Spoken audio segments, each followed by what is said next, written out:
pertama-tama diawali dari penerimaan, ridho terhadap situasi kita hari ini apapun itu. Jadi awal ridho ini akan jadi kunci. Awal penerimaan ini akan jadi kunci. Kalau di awal kita sudah tidak terima, kita sudah menyangkal, kita sudah tidak puas, sulit kita menghidupkan kecerdasan spiritual kita.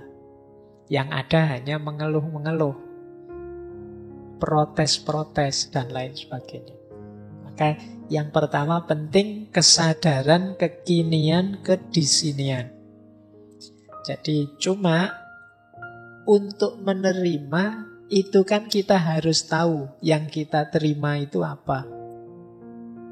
Nanti jangan-jangan ada yang bilang, kan tidak ada yang ngirim Pak, saya nerima apa juga. Jadi situasi kita hari ini, kondisi kita hari ini. Nah, untuk tahu situasi yang harus kita terima, disitulah pentingnya ilmu.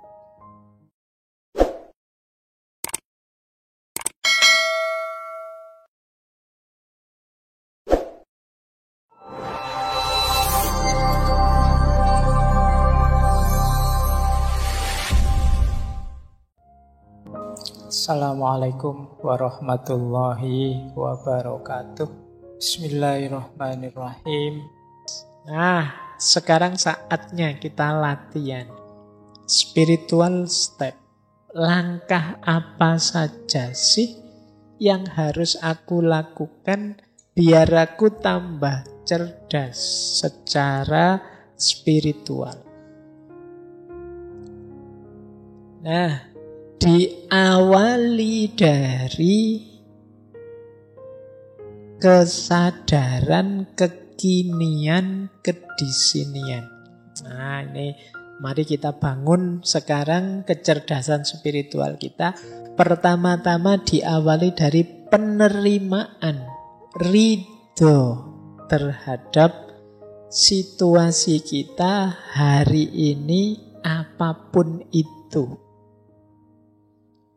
Jadi awal ridho ini akan jadi kunci. Awal penerimaan ini akan jadi kunci. Kalau di awal kita sudah tidak terima, kita sudah menyangkal, kita sudah tidak puas, sulit kita menghidupkan kecerdasan spiritual kita. Yang ada hanya mengeluh-mengeluh, protes-protes, dan lain sebagainya. Maka yang pertama penting kesadaran kekinian, kedisinian. Jadi cuma untuk menerima itu kan kita harus tahu yang kita terima itu apa. Nanti jangan-jangan ada yang bilang, kan tidak ada yang ngirim Pak, saya nerima apa juga. Jadi situasi kita hari ini, kondisi kita hari ini. Nah, untuk tahu situasi yang harus kita terima, disitulah pentingnya ilmu. Jadi pengetahuan, baik tentang diri kita maupun tentang situasi lingkungan di sekeliling kita. Oh iya, saya sadar aku ini sampai detik ini masih orangnya pemarah. Saya terima dulu. Jadi banyak orang yang pemarah tapi tidak ngaku kalau dia pemarah. Maka kesadaran untuk kekinian, kedisinian itu penerimaan diri yang itu diawali dari ilmu, pengetahuan kita tentang diri kita sendiri. Aku ini tipe yang orang gimana sih? Nah, diterima dulu, jangan diingkari, jangan denial. Kalau sudah, baru niat, azam yang kuat, niat. Saya masih pemarah, saya tahu, tapi aku akan berusaha untuk lebih baik. Nah, ini niat untuk jadi lebih baik. Setelah kita terima diri kita apa adanya. Jadi ridho, niat. Kemudian yang ketiga, refleksi tentang hakikat diri kita yang sejati. Kalau ini ideal. Aku itu seharusnya bagaimana sih? Nah, ini idealnya, yang nomor 3. Jadi ini mungkin aspek tafakkurnya. Yuk kita pikir aku itu harusnya gimana? Mengapa sih Allah itu menjadikanku seorang Muslim yang hidup di Indonesia, di desa ini, punya saudara seperti ini, teman-temanku kok tipenya gitu semua, dan lain sebagainya. Jadi kita memahami, kalau begitu aku harus apa? Aku harus bagaimana? Diriku harus dibentuk seperti apa? Nah, ini refleksi tentang hakikat diri kita. Kemudian saatnya berjuang, niat yang kuat, kemudian kita tahu target tujuan kita yang ideal tadi, kemungkinan kita akan bertemu banyak halangan dan rintangan. Di situ saatnya kita menaklukkannya. Jadi kita mungkin ketemu kemalasan kita sendiri, kita ketemu teman yang tidak mendukung kita, macam-macam. Nah, itu halangannya. Saatnya kita menaklukkannya. Tapi lagi-lagi kita juga harus ngerti ilmunya. Jadi nanti di setiap tahap itu kuncinya ada di ilmu. Kita harus tahu halangannya apa. Oh, ternyata halangannya itu nafsuku sendiri. Oh, ternyata halangannya itu lingkungan sekelilingku. Oh, ternyata halangannya itu. Nah, ini yang harus dibersihkan. Kalau dalam tasawuf, ini fase ketika kita bersih-bersih diri, namanya takholli. Setelah itu kita belajar kemungkinan-kemungkinan yang bisa kita tempuh untuk meningkatkan diri. Saya itu bisa lebih baik kalau pakai jalan ini. Pakai jalan ini juga bisa, pakai jalan itu juga bisa, Pak. Ada banyak kemungkinan. Nah, tapi dari banyak jalan nanti kita pilih satu kan tentunya. Yo, ada banyak jalan kan tidak mungkin kita pilih semua. Nanti pening sendiri. Kalau sudah kita pilih satu, ya kita jalan di satu itu. Meskipun kita sadar orang lain mungkin ngambil jalan yang berbeda, monggo saja. Dan kita komitmen di jalan yang satu itu. Fokus di jalan yang kita ambil untuk memperbaiki diri tadi. Banyak kita hari ini sudah menetapkan mengambil satu jalan, tapi tidak fokus di jalan yang diambil, malah fokus di jalannya orang lain untuk mencari keburukannya jalannya orang lain.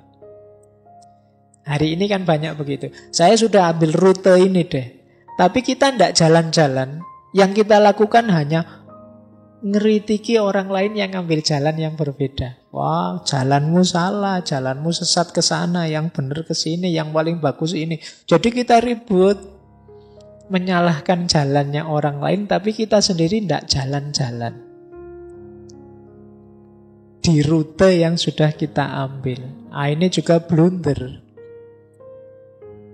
Jadi kita tahu yang baik yang mana, tapi tidak kita jalankan. Nah, ini bagi saya blunder. Apalagi kemudian kerjaan kita hanya mengkritik kiri kanan orang yang berbeda dengan kita. Jadi makanya yang terakhir itu komitmen di satu jalan, meski tetap sadar ada banyak jalan yang lain. Nah, ini rute-rute untuk menghidupkan kecerdasan spiritual. Diawali dari kesadaran dan penerimaan, dilanjutkan dengan niat, kemudian merenungi hakikat, selanjutnya menyingkirkan halangan, mempertimbangkan macam-macam jalan, dan pada akhirnya berjalan. Ngambil satu rute yang kita tempuh untuk meningkatkan kapasitas spiritual kita. Kalau kita sukses, kita akan dapat 5 hal itu. Entah satu di antaranya, entah 2 di antaranya. Alhamdulillah kalau bisa 5 di antaranya. Kalau 5 ya berarti bukan di antaranya ya, 5-5-nya. Nah, namanya spiritual gift. Kalau ini mengikuti dana Zohar tadi. Spiritual gift itu ada 5. Yang pertama, the gift of discernment. Jadi kemampuan atau anugerah mampu mencerna. Jadi anugerah mampu mencerna itu kemampuan kita untuk memahami. Itu anugerah. Kalau yang tadi diberi langsung pengetahuan oleh Allah, saya sebut laduni tadi, itu namanya the gift of knowledge, pengetahuan, anugerah yang kedua. Sebenarnya kita mampu memahami sesuatu itu sudah anugerah. Tidak usah menunggu jadi orang laduni yang tiba-tiba ngerti apa. Tidak, kamu bisa memahami sesuatu itu sudah anugerah. Banyak orang yang mati-matian ingin memahami, tidak bisa paham-paham. Itu anugerah. Loh, ngaji malam hari ini itu ada yang pahamnya 10%, ada yang paham 20%, ada yang tidak paham belas ini ngomong apa sejak tadi. Loh, kemampuan memahami itu anugerah sudah. Jangan menunggu, Pak saya belum dapat ilmu laduni berarti Allah tidak sayang saya level. Tidak, kamu bisa memahami saja itu sudah anugerah spiritual yang luar biasa. Nah, ada level 2-nya anugerah apa? The gift of knowledge. Kalau ini pengetahuan, kalau itu ya mirip intuitif laduniah tadi. Kalau ini ya, memang kadang-kadang kita kejar tidak dapat-dapat, tiba-tiba oleh Allah dianugerahi pengetahuan. Ini namanya the gift of knowledge.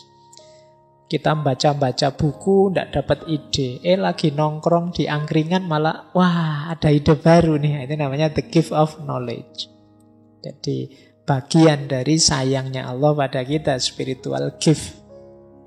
Yang ketiga, the gift of wisdom. Kalau ini lebih dalam daripada sekedar knowledge. Wisdom itu kemampuan kita menemukan hubungan antara pengetahuan dengan kehidupan nyata. Itu namanya wisdom. Jadi kalau tadi kan sekedar pengetahuan, kalau wisdom itu kita tahu pengetahuan ini pasnya digunakan, manfaatnya digunakan itu di mana, kapan, dalam situasi apa. Ini namanya wisdom. Jadi, makanya filsafat itu cinta kebijaksanaan, love wisdom. Berarti dia tidak sekedar berhenti di kebenaran, tapi dia juga membahas bagaimana kebenaran ini pasnya digunakan, kapan, dalam situasi apa, untuk apa. Nah, ada yang lebih dalam daripada wisdom, yaitu the gift of prophecy. Kalau ini bahasa literalnya nubuat. Kalau dalam Islam nubuah. Kalau ini secara umum biasanya diartikan orang yang punya profesi itu orang yang bisa membaca secara luas dalam segala sesuatu, tidak hanya di masa kini tapi juga di masa depan dan masa lalu. Ini orang yang mendapatkan anugerah profesi jauh lebih dalam daripada wisdom karena jangkauannya jauh lebih luas, lebih dalam, lintas waktu. Ini namanya profesi nubuah. Kalau dalam Islam jenisnya kenabian. Ada lagi yang lebih dari itu, namanya the mind of God. Kalau diterjemahkan letterlek itu seperti pikiran Tuhan. Ini orang hidup yang kalau bahasanya tasawuf itu kalau berjalan ya Tuhan jadi kakinya, kalau melakukan sesuatu Tuhan jadi tangannya, kalau melihat Tuhan jadi matanya. The mind of God. Orang yang keinginannya sudah selaras persis dengan keinginannya Tuhan.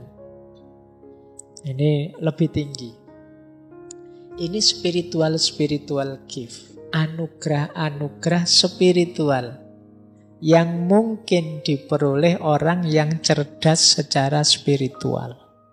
Dari level paling biasa namanya kemampuan memahami, sampai pengetahuan, sampai wisdom lebih tinggi, bisa sampai profesi, bisa sampai mind of God. Sufi-sufi tertentu itu kadang orang menyebutnya sampai di level mind of God. Baik, ya ini gambaran saja. Setelah tadi berusaha macam-macam, sekarang ada buahnya. Yuk, kita lanjutkan. Nah, kalau tadi buah dari sisi kapasitas spiritual, kalau ini buah dari sisi hidup konkret kita. Orang yang cerdas spiritual itu orang yang hidupnya pertama semangat dan seimbang. Jadi bukan orang yang loyo, males-malesan, rebahan tidak jelas, tapi semangat, penuh semangat. Dan seimbang. Seimbang itu ya tidak terlalu kayak tadi loh. Tidak terlalu berat di spiritualnya saja, melupakan emosional, melupakan intelektual, tapi yo imbang, ya dunia yo akhirat, yo lahir yo batin. Tidak kok batinnya canggih luar biasa, tapi lahiriahnya sakit-sakitan, tidak. Seimbang. Jadi semangat dan seimbang. Kemudian orang yang cerdas spiritual itu biasanya mampu mengontrol diri dan mengontrol emosinya. Karena saya bilang tadi ya, spiritual intelijen atau kecerdasan spiritual itu mengatasi semuanya. Jadi tidak mungkin orang cerdas spiritual tidak cerdas secara intelektual, tidak cerdas secara emosional. Pasti sudah ada di level tertentu dalam hal intelektual maupun emosional. Jadi dia pasti mampu mengontrol diri dan emosi. Kemudian reflektif dan introspektif. Jadi mampu muhasabah. Orang yang hidupnya tidak asal-asalan, tapi hidup yang serba hati-hati, penuh refleksi. Nah, kemudian cerdas spiritual itu orang yang siap naik dan siap turun. Dalam tanda petik ya.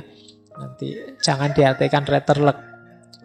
Jadi siap naik itu orang yang sukses, ayo siap mentalnya. Gagal juga tidak masalah, siap juga.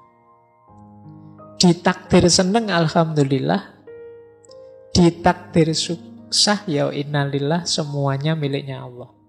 Nah ini orang yang cerdas secara spiritual. Bukan orang yang kalau seneng lupa diri, kalau susah putus asa.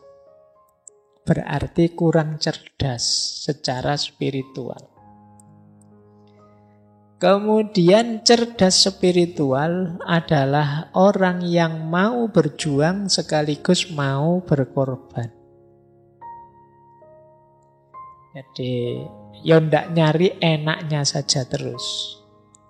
Banyak orang yang ketika berjuang, ayo siap aku berjuang. Begitu ditagih pengorbanannya, nanti dulu kalau itu. Ayo wis kita sukseskan program kita ini. Tapi ini biayanya besar loh. Oh, kalau itu nanti dulu. Pokoknya kalau ditantang siap, tapi begitu ditagih pengorbanan terus mengkeret semua. Nah, orang yang cerdas spiritual yo siap berjuang sekaligus siap berkorban. Nah, termasuk yang keenam, cerdas spiritual itu hidup dalam cinta dan pengabdian. Jadi hidup yang tidak egois, hidup yang ingin kesuksesan tidak dinikmati sendiri tapi juga berbagi dengan yang lain. Penuh cinta dan pelayanan pada sesama. Nah, ini ciri-ciri cerdas spiritual. Nah, sekarang strateginya. Ini tipsnya. Ada rumus hati, heart.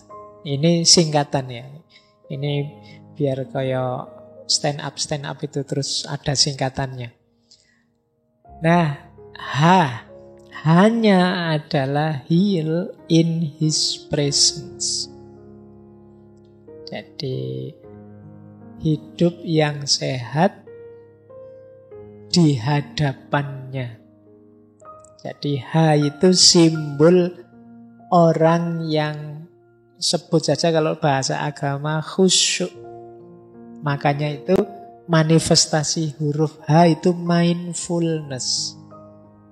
Hidup yang sungguh-sungguh, hidup yang khusyuk, tidak asal-asalan. Jadi makan ya dinikmati makannya serius sungguh-sungguh. Tidur ya tidur yang serius sungguh-sungguh. Kita kan jarang tidur serius hari-hari ini. Kita selalu ketiduran. Ya kan? Saya tidak tahu apa kalau teman-teman ini masih tidak kayak waktu kecil dulu. Cuci kaki, cuci tangan, terus ke atas tempat tidur, terus berdoa, terus tidur. Kan sekarang tidak begitu. Pokoknya capek ya ke atas tempat tidur, baca HP sampai ketiduran. Jadi kita tidak pernah tidur, yang ada kita ketiduran. Pasti tidak menikmati tidur. Tidak mindful. Padahal setiap aktivitas yang baik, yang bermanfaat, kalau mindful itu pasti manfaat dan efeknya luar biasa untuk hidup kita. Kalau serius, tapi seringkali karena kita tidak serius, ya kita tidak dapat banyak manfaat dari situ. Sholat, ngobrol, ngaji, silaturahim, baca buku, dan lain sebagainya, itu kan aspek-aspek yang kegiatan-kegiatan yang baik dalam hidup kita. Tapi karena kita tidak sungguh-sungguh, tidak mindful tadi, ya efeknya jadi tidak maksimal. Yuk kita nikmati ya apapun aktivitas kita. Sekedar minum teh, minum kopimu itu coba sekali-sekali dinikmati, dirasakan benar.